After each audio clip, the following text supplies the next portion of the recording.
Hello, and thank you for joining us. This is No Soundbites Allowed, and I am your host, Michael Voss. I'm the political dragon currently in the Bronx, New York. It's September 20th, approximately 1 in the afternoon, and I want to talk to you about the second Republican debate. That's right, there's another debate coming up on September 27th. What can we predict? What did we see as a result of the first presidential debate? Let's talk a little bit about that. But before we do, I want to mention, if it's the first time you're seeing our channel, I welcome you. I thank you for being part of our audience. I also want you to know that we do long-form political commentary. And of course, every Sunday at 2:30 p.m. Eastern Standard Time, we do a live stream with you. We reach out across the internet to hear your voice in chats and tweets and even sometimes phone calls, to hear what you have to say from around the world, because the First Amendment isn't just an American right, it's a right for everyone. Even if your government doesn't agree, even if the internet overlords don't like it, we want to hear what you have to say every Sunday at 2:30 p.m. Eastern Standard Time. We hope you'll join us this Sunday. So it's time for another presidential debate. That's right, the Republicans are gathering again on September 27th. Democrats still won't have a debate. They still won't recognize any other candidate other than Joe Biden and Kamala Harris, which is why Kamala Harris was in New York for 9/11. It's one of the reasons why Joe Biden went to Alaska to try and duck the media, and he told his lies about showing up in New York on September 12, 2001, when he actually showed up on September 20th. Emotional manipulation. But you can't do that in a debate, or at least not as effectively for Joe Biden and Kamala Harris. That's why Democrats won't have a debate, and the Republicans are having one. Now, we all know, the first debate was pretty demonstrable.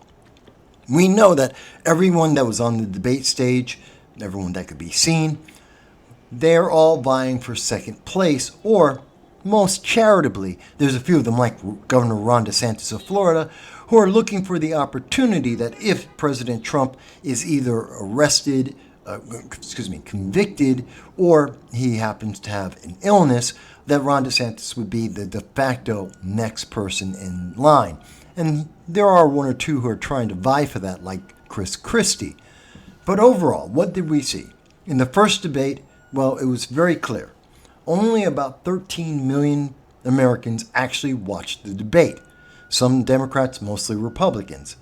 And that's a sharp downturn from what we saw in 2016. People just aren't as interested as they used to be. Now, mind you, even though 13 million people roughly watched the first run of the live debate, even behind the firewall that Fox News put up, denying the public from actually seeing it live and waiting and forcing them to have to wait either until late that night or, more likely, just to see news clips from various organizations with their particular bias and emphasis on certain things that were said.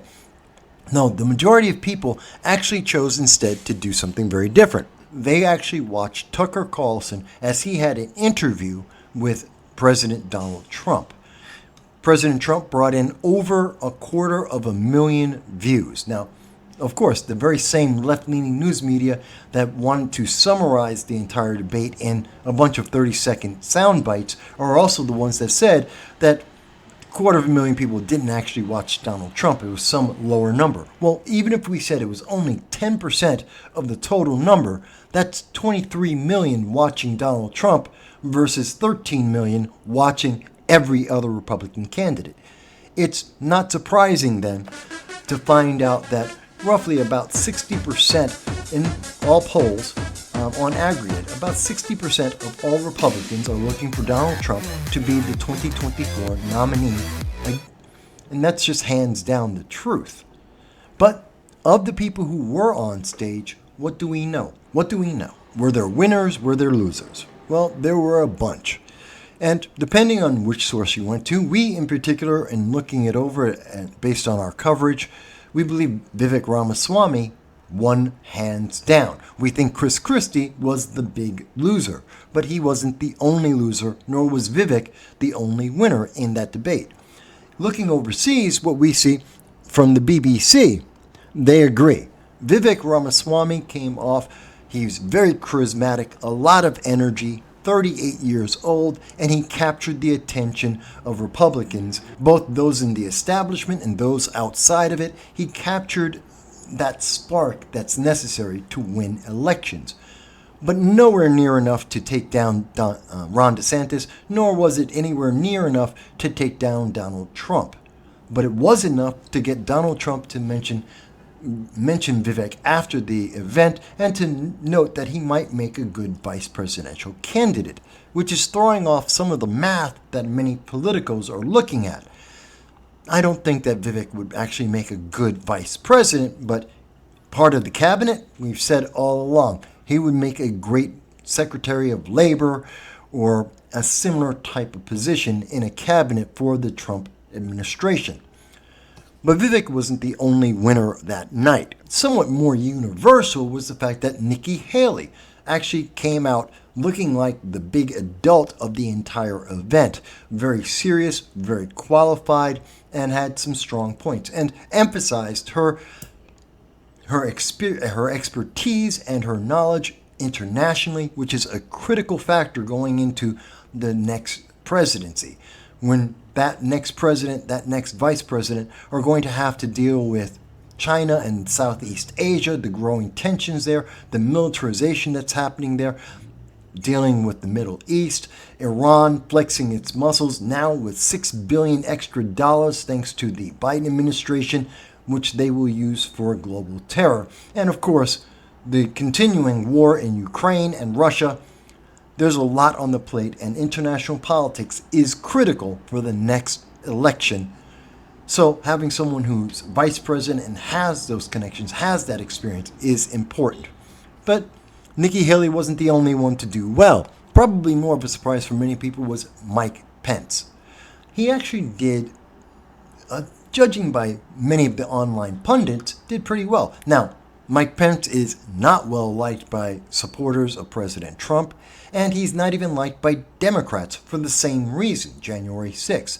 Mike Pence should have done more, or at the very least not thrown Trump under a bus after the fact. Many Democrats are upset because Mike Pence didn't do enough of what they wanted to see happen in terms of demonizing Donald Trump and demonizing the events of January 6th. So Mike Pence won a little bit and lost a little bit, and essentially wound up staying in place. The other people of interest, well, some would say that Chris Christie held his own. We don't share that opinion. In fact, online and looking it over, in the days after the debate, almost universally, everyone felt that Chris Christie was looking to prove himself as being relevant, that he still was involved and was up to date.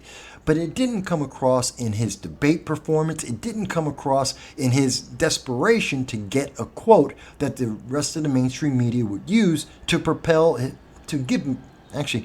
give momentum to his campaign, which many are seeing as floundering. Tim Scott didn't do as well by many standards as many had thought. As someone who could bring in the black vote, splitting that with Kamala Harris, and bringing some of the attention from the South towards the Republican side, and having many connections in the Senate that would be necessary for another Trump or even any Republican presidency. Well, Tim Scott is critical, but he didn't come off quite strong enough.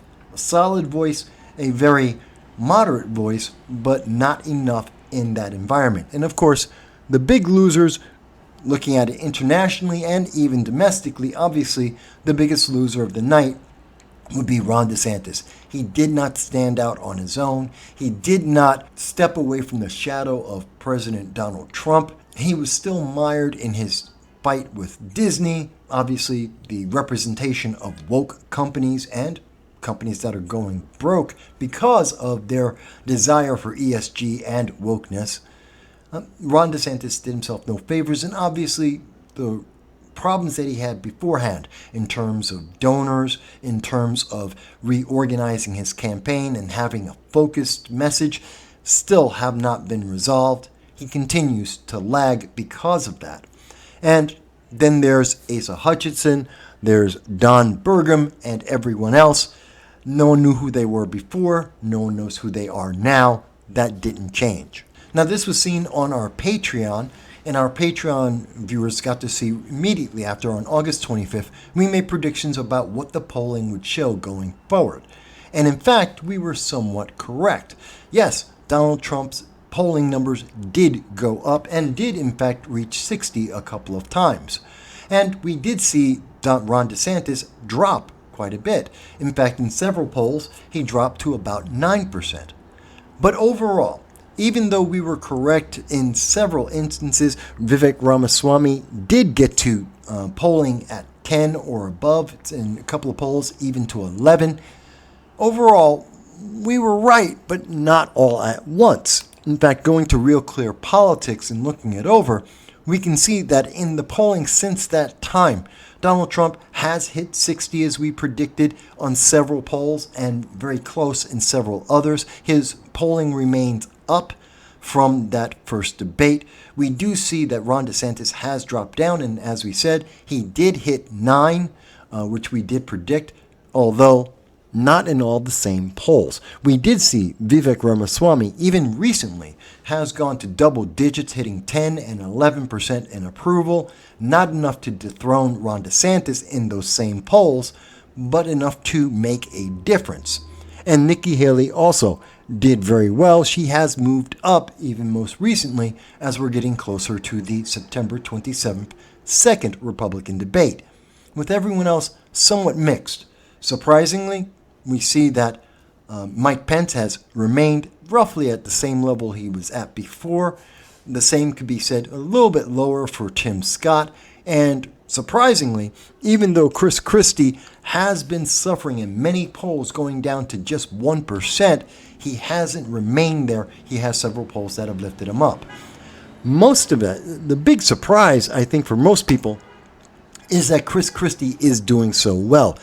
And the reason for that is probably one of the big secrets that we see in the debate at this moment in the background. The support for Chris Christie is coming from Democrats who are looking to support someone other than Donald Trump, other than Vivek Ramaswamy, looking for someone who is more like themselves, a moderate or a Democrat light, some might even say. Truly, we're seeing about 14% of the support for Chris Christie is coming from Democrats, even though those very same Democrats actually support Liz Cheney, a non-candidate for president, above him.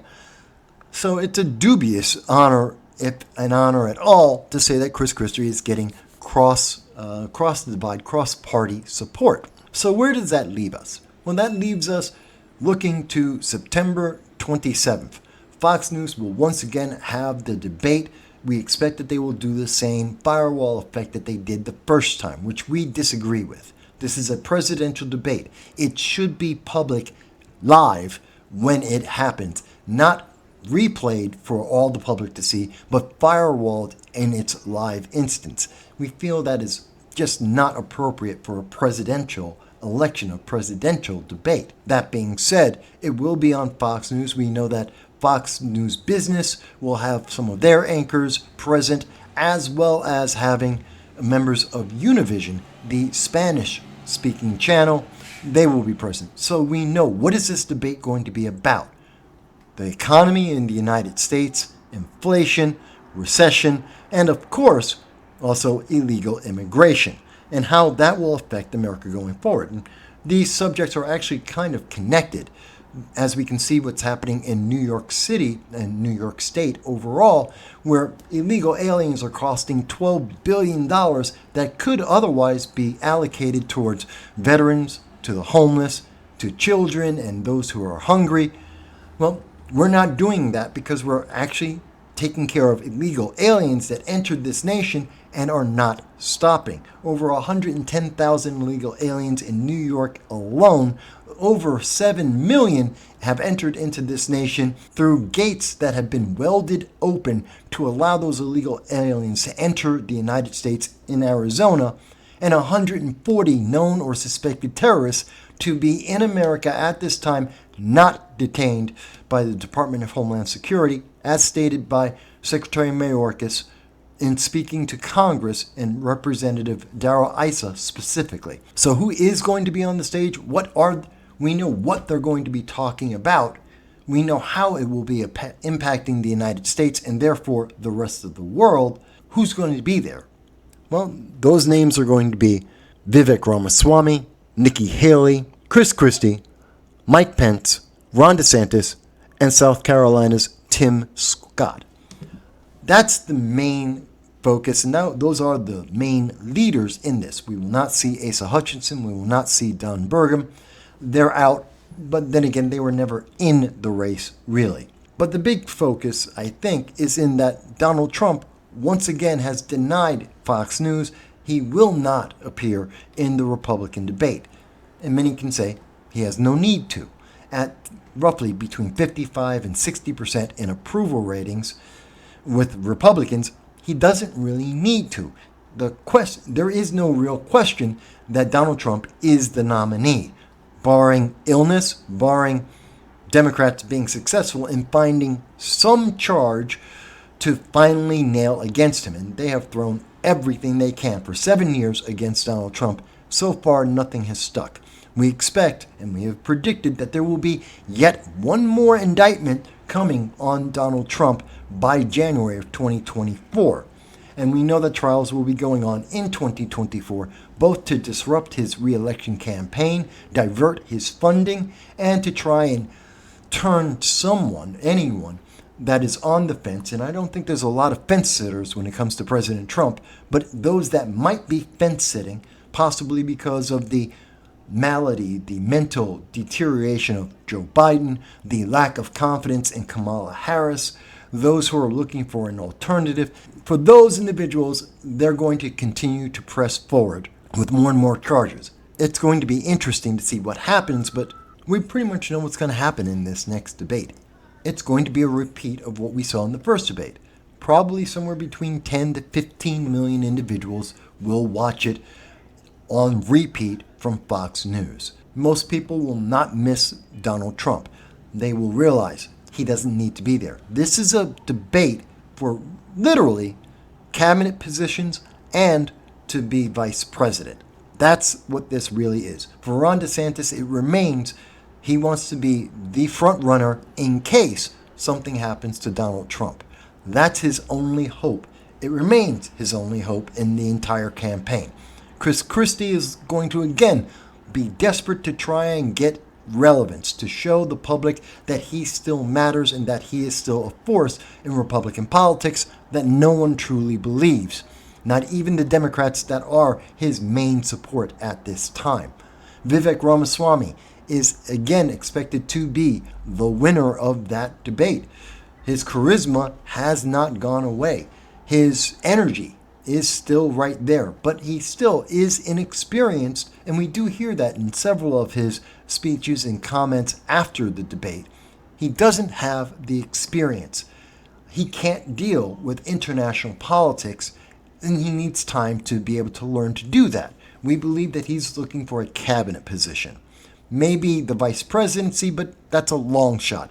Realistically and politically, he would make a good secretary or member of cabinet.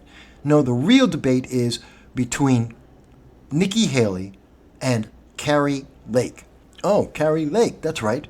She's not on the stage right now. She's not one of those individuals, those Republicans that are running for the presidency nor the vice presidency. Yet, she has remained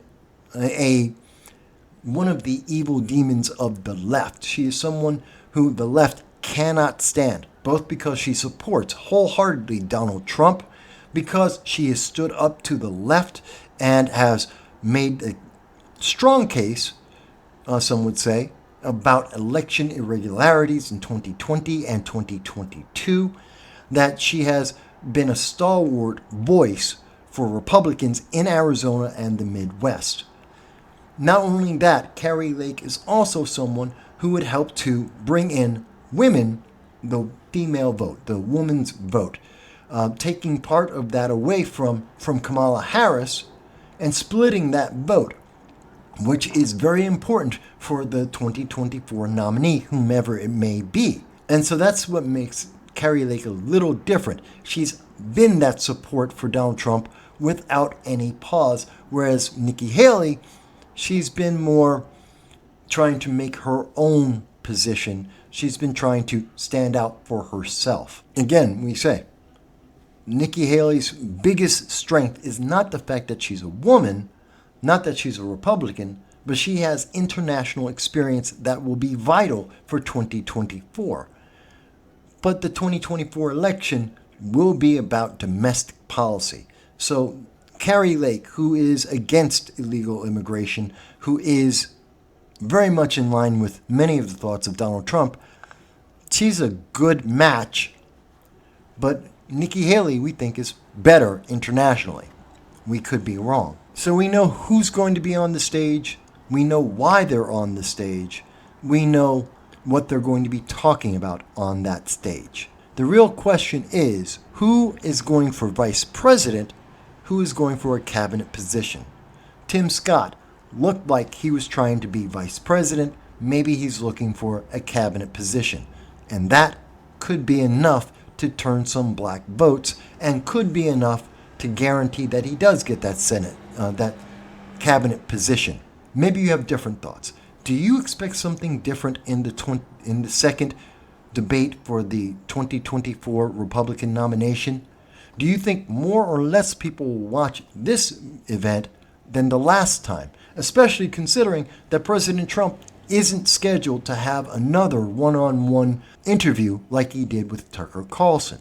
Do you think Chris Christie is going to be forced out of the race because of a lack of relevance, and even Democrats turning away from him as they focus more and more on Kamala Harris to replace Joe Biden as the main voice of the Democratic Party?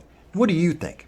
And we look forward to hearing what you have to say, not just in this video, but also on Sunday at 2:30 p.m. as we do our live stream every week. This is No Soundbites Allowed, and I am your host, Michael Boss. Dragging into the Southern Tier, I'm happy to be here with you today. Eric Holder, the Attorney General of the United States, admitted he has not read the Arizona immigration law. I know it is a difficult task to stand up in front of our peers and say that Congress has failed to listen to voters. You here at CPAC said yes to President Donald Trump in 2016, and I know you're going to say yes to She was very aware that she had the flag in her hands and that the flag was dragging on the ground. That is an intentional action. She knows what she is doing.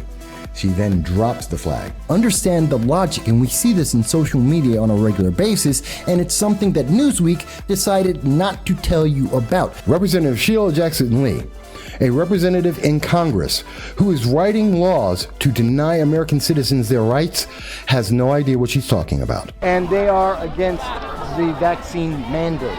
Yeah, absolutely. Now, you support that? Last time I checked, there were not a lot of planes crashing into each other at airports, right? You can meet a very, very stringent accuracy rate when it's important, when it matters, like in federal elections. The quote from Joe Biden where he is admitting that he is willing to lie to the American people.